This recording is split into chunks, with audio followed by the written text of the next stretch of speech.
Assalamualaikum warahmatullahi wabarakatuh. Halo anak-anak kelas 5B, bagaimana kabarnya hari ini? Semoga tetap sehat selalu ya. Di video kali ini kita akan membahas mengenai tema 8, subtema 3 pada muatan pelajaran PPKN dan IPA. Simak video berikut sampai akhir ya. Keragaman jenis usaha ekonomi mengakibatkan keragaman sosial di masyarakat. Misalnya dengan munculnya berbagai profesi di masyarakat, seperti petani, pedagang, misalnya dengan berdagang menjual semen, dan nelayan. Setiap usaha ekonomi memberi keuntungan bagi pelakunya. Coba sekarang anak-anak perhatikan tabel berikut. Ada kegiatan, jenis, orang yang diuntungkan, dan keuntungan yang diperoleh. Misalnya kegiatan seperti petani. Jenisnya termasuk produksi. Ingat apa itu produksi? Produksi adalah kegiatan menghasilkan barang. Orang yang diuntungkan adalah masyarakat yang mengkonsumsi beras dari petani.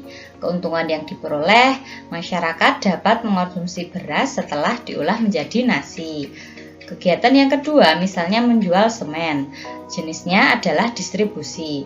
Distribusi adalah kegiatan menyalurkan barang hasil produksi dari produsen ke konsumen. Orang yang diuntungkan adalah masyarakat yang melakukan pembangunan. Keuntungan yang diperoleh, pembangunan menjadi lancar. Pekerjaan atau usaha setiap orang dalam memenuhi kebutuhan hidup harus kita hargai. Bagaimana kita menghargai pekerjaan orang lain? Berikut beberapa cara menghargai kegiatan atau usaha orang lain. Yang pertama, tidak menghina orang karena pekerjaannya. Semua pekerjaan yang baik adalah pekerjaan yang mulia. Masing-masing pekerjaan memiliki manfaat. Oleh karena itu, kita harus menghargai setiap pekerjaan. Yang kedua, menjunjung tinggi setiap usaha dan pelaku usahanya dengan berperilaku sopan ketika melakukan transaksi. Yang ketiga, tidak iri terhadap keberhasilan orang lain. Orang lain yang berhasil patut kita teladani. Yang keempat, tidak mengganggu usaha orang lain. Yang kelima, melakukan persaingan yang sehat dengan kegiatan usaha orang lain sehingga tidak ada bentuk-bentuk pelanggaran hak orang lain.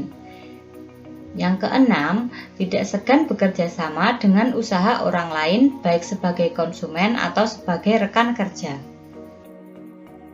Coba anak-anak perhatikan gambar tersebut. Gambar tersebut adalah sebuah pantai. Jika kalian berenang di pantai dan terpercik air laut, kalian akan mengetahui bahwa air laut terasa asin. Sebagian besar atau 97% air yang menutupi planet bumi ini berupa air laut. Air laut tidak bagus untuk diminum. Air laut juga tidak dapat digunakan dalam kebanyakan industri dan keperluan rumah tangga.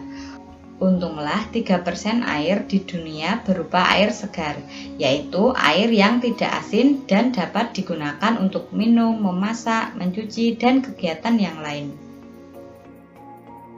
Air yang dibutuhkan manusia untuk minum dan memasak adalah air bersih. Adapun syarat air bersih terdiri atas 3 komponen, yaitu persyaratan secara fisik, secara kimia, dan kandungan mikroba yang terdapat di dalamnya. Yang pertama adalah persyaratan secara fisik. Ada beberapa kriterianya. Yang pertama, tidak keruh, tidak berwarna apapun, tidak berasa apapun, tidak berbau apapun, suhu antara 10 derajat sampai 25 derajat Celcius atau sejuk, dan tidak meninggalkan endapan. Syarat air bersih yang kedua adalah syarat kimiawi.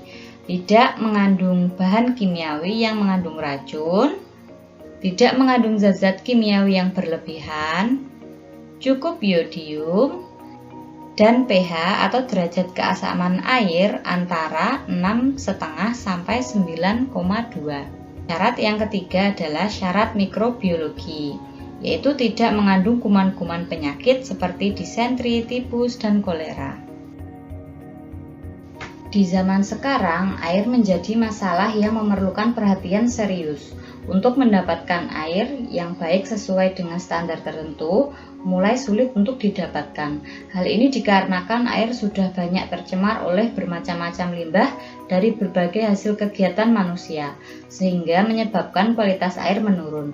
Begitupun dengan kuantitasnya. Berikut beberapa kegiatan manusia yang menyebabkan pencemaran air.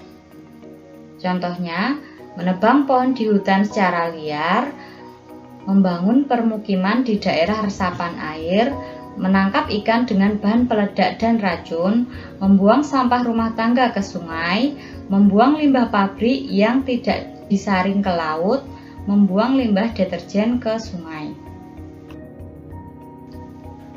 Adapun akibat pencemaran air adalah sebagai berikut. Yang pertama, penyebab terjadinya banjir. Kemudian sumber air bersih menghilang. Selanjutnya, sumber penyakit. Kemudian, pencemaran air sangat merusak ekosistem dan hilangnya mata pencaharian. Pencemaran air sangat membahayakan kehidupan, sehingga perlu ditanggulangi dengan serius. Berikut beberapa upaya penanggulangan pencemaran air. Yang pertama, mengurangi intensitas limbah rumah tangga. Yang kedua, tidak membuang sampah ke sumber air seperti sungai, laut, dan danau. Yang ketiga, menanam tanaman di tanah yang gersang supaya air dapat ditahan akar-akar pohon.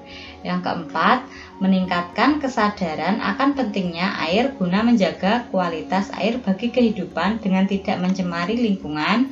Dan yang kelima, melakukan penyaringan limbah pabrik sehingga limbah yang nantinya bersatu dengan air sungai bukanlah limbah berbahaya perusak ekosistem. Walaupun air tersedia di alam dan jumlahnya tidak terbatas, kita harus menggunakan air secara bijaksana. Kegiatan menghemat air sangat bermanfaat, terutama jika air tersebut kita peroleh dari PDAM atau perusahaan daerah air minum atau pompa listrik. Makin sering kita menggunakan air dari PDAM, maka tagihan penggunaan air juga akan makin besar dan mahal. Begitu juga, makin sering kita menghidupkan pompa air, maka tagihan listrik akan makin besar atau mahal pula. Saat ini telah terjadi kelangkaan air bersih. Hal ini kebanyakan disebabkan oleh ulah manusia yang tidak bertanggung jawab. Tindakan tersebut menyebabkan sumber-sumber air berkurang. Bahkan jika hal ini dilakukan secara terus-menerus, bukan tidak mungkin suatu saat nanti kita kesulitan untuk memperoleh air bersih dalam memenuhi kebutuhan sehari-hari. Berikut beberapa kegiatan pemborosan air. Yang pertama, bermain menggunakan air. Yang kedua, membiarkan keran tetap menyala saat menyikat gigi. Yang ketiga, meninggalkan keran air dalam keadaan menyala. Dan yang keempat, menyiram tanaman sampai air menggenang. Agar air bersih tetap tersedia dan jumlahnya cukup untuk memenuhi kebutuhan sehari-hari, perlu dilakukan kegiatan-kegiatan penghematan air. Berikut tindakan-tindakan penghematan air yang dapat dilakukan. Yang pertama, tidak bermain-main menggunakan air. Yang kedua, tidak mencuci pakaian setiap hari dalam jumlah sedikit. Yang ketiga, gunakan air secukupnya saat mandi dan mencuci, baik pakaian maupun piring.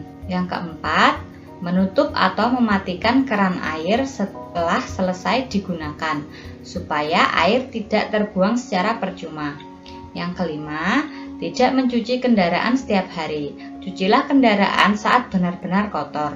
Jika tidak terlalu kotor, cukup dilap saja. Yang keenam, tidak menyiram tanaman dengan air bersih. Kita dapat menggunakan air bekas cucian bahan makanan seperti beras dan sayuran.